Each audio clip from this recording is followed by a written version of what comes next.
ဒါလေးကမဟုတ်သေးဘူးကဒါကြီးက340တန် Windows laptop ဖြစ်ပါတယ်ဒီဗီဒီယိုမှာကျွန်တော်ဒီ laptop ကို review လုပ်ပြီးတော့မဟုတ်ပါဘူးကျွန်တော်လည်းမမြင်ဘူးသေးဘူးအဲ့အတွက်ကျွန်တော်နဲ့အတူတူ first look အနေနဲ့ကြည့်တော့မှာဖြစ်ပါတယ်ကျွန်တော်စီကိုဒီ laptop ကိုဆိုင်ရပို့လာတာပေါ့နော်အဲ့ဆိုင်မှာ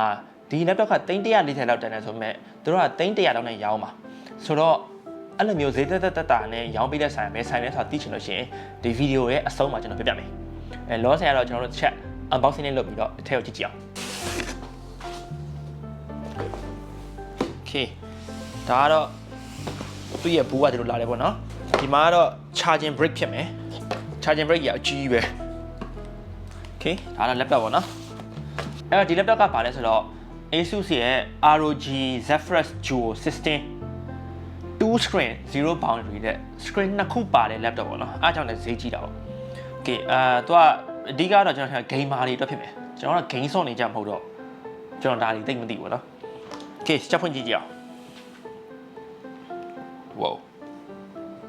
Okay screen နှစ်ခုနဲ့ဟာဒါမဲ့ဒီ screen ကသူ့တက်လာတယ်ပေါ့နော်ဒီလိုလှန်လိုက်ရတယ်တက်လာတယ် hinge လေးနဲ့တော်တော်မိုက်တာပဲ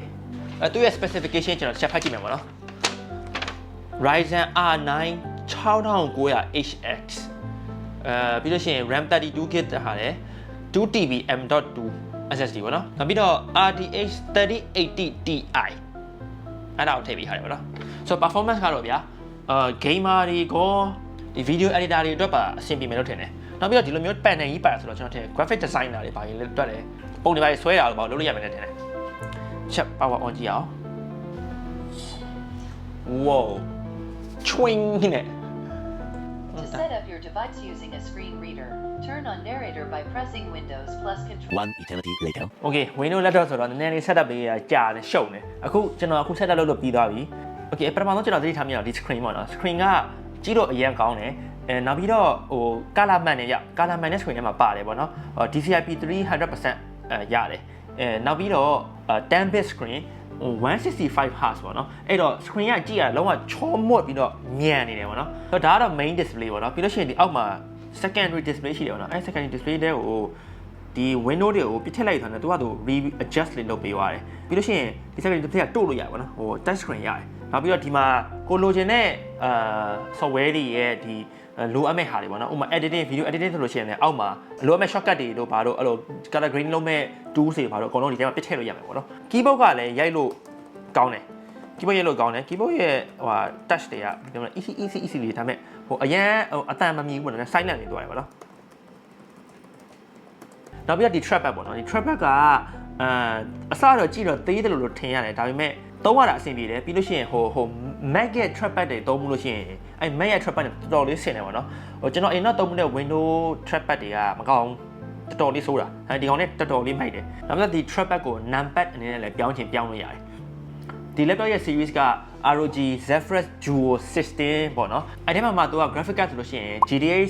3060 3070 3080 ပြီး 3080 Ti ၄ခုလာတယ်ပေါ့နော်အခုကျွန်တော်ကြည့်နေတဲ့ laptop ကတော့ GTX 3080 Ti ဆိုတာဒါနောက်ဆုံးဒီဆဲကအမြင့်ဆုံး model ဖြစ်ပါတယ်အဲ့တော့ Windows laptop တွေကတော့တခုကောင်းတာအဲ့လို Mac နဲ့မတူတာကအဲ့လိုမျိုး option တွေအများကြီးပေါ့နော်ရွေးချယ်တယ်အများကြီးရှိတယ်ဒီလိုမျိုးထူးထူးဆန်းဆန်း laptop တွေလည်းရှိတယ်အဲ့တော့ဒီ laptop ကပေါ့နော်ဟို gaming laptop လိုမျိုးဆိုတော့လေးကတော့လေးတယ်ဗျအဲ့ဒီတော့ဟိုအနေနဲ့တစ်ခါတိတ်သွားမယ်ဆိုရင်တော့တိတ်ပြီးတော့ဟိုမလွယ်ဘူးပေါ့နော်တဲသွားတော့ရတာပေါ့ဒါပေမဲ့အရင်တော့မလွယ်ဘူးလို့ကျွန်တော်ထင်တယ်နည်းနည်းထူတာအောင်ပြီးတော့ဒီ laptop ကသူတို့ဖွင့်လိုက်လို့ရှိရင်ပေါ့နော်ဒီ screen တက်လာတာဖြစ်တယ်ဒီအောက်ဂျာထဲမှာ fan တွေရှိတယ်အဲ့တော့ i fan တွေကနေပြီးတော့အဲ့လိုလေမှုတ်ပြီးတော့ဒီ active cooling ကဟို gain ဆော့နေလို့ရှိရင်လည်း cooling ကောင်းမယ်ပေါ့နော်ဒါပေမဲ့ကျွန်တော်တခုတော့စိုးရိမ်တာကျွန်တော်ကဒီ laptop သုံးလို့ရှိရင်ဗျာဟိုစားတည်မလားဟို ninja စီလေးကြိုက်လိုက်အတူကျော်လေးစားလိုက်တော့အဲ့လိုမျိုးဟာကြလို့ရှိရင်ဒီဂျားထဲမှာအမိုက်တွေအခွန်တွေဝင်သွားနိုင်ရရှိတယ်ပေါ့နော်ဆိုတော့အဲ့လိုမျိုးလောက်တတ်တယ်ဆိုလို့ရှိရင်တော့ဒီဂျားထဲမှာတတိထားဘာလို့ဆိုတော့ပြန်ပိတ်လို့ရှိရင်အဲ့မှာညှက်သွားတတ်တယ်ပေါ့နော် Okay အဲ့တော့ဒီ video ဒီလောက်ပဲပေါ့နော်ကျွန်တော်ဒီ laptop ကိုအစုံမခိုင်းရသေးဘူးin depth တွေဘာမှမကြည့်ရသေးဖြစ်တဲ့အတွက်ကျွန်တော် performance တွေဘာတွေအကြောင်းတော့ကျွန်တော်အရင်ကြီးပြောလို့တော့မရသေးဘူးဒါပေမဲ့ဒီ specification ဖတ်တာအရတော့ဒီ performance ကတော်တော်လေးဟိုနိုင်တဲ့တဲမှာပါတယ်လို့တော့ကျွန်တော်ပြောမယ်ပေါ့နော် Okay အဲ့တော့ကျွန်တော်ဒီ video အစမှာပြောခဲ့လို့ပဲ340လောက်တန်တဲ့ laptop ကို300လောက်နဲ့ရောင်းပေးမဲ့ဆိုင်ကဘယ်ဆိုင်လဲဆိုတော့ Aphrodite မြန်မာဖြစ်ပါတယ် အဲ့တော့ Aphrodite ကိုစိတ်ဝင်စားလို့ရှိရင်ကျွန်တော်ဒီ video ရဲ့ description ထဲမှာ link ချပေးထားမယ်သွားပြီးစုံစမ်းလို့ရပါတယ် okay အဲ့တော့ဒီ video တော့ပဲကြည့်ပေးတဲ့အတွက်ကျေးဇူးတင်ပါတယ်အားလုံးနောက် video ပြန်တွေ့ကြမယ် bye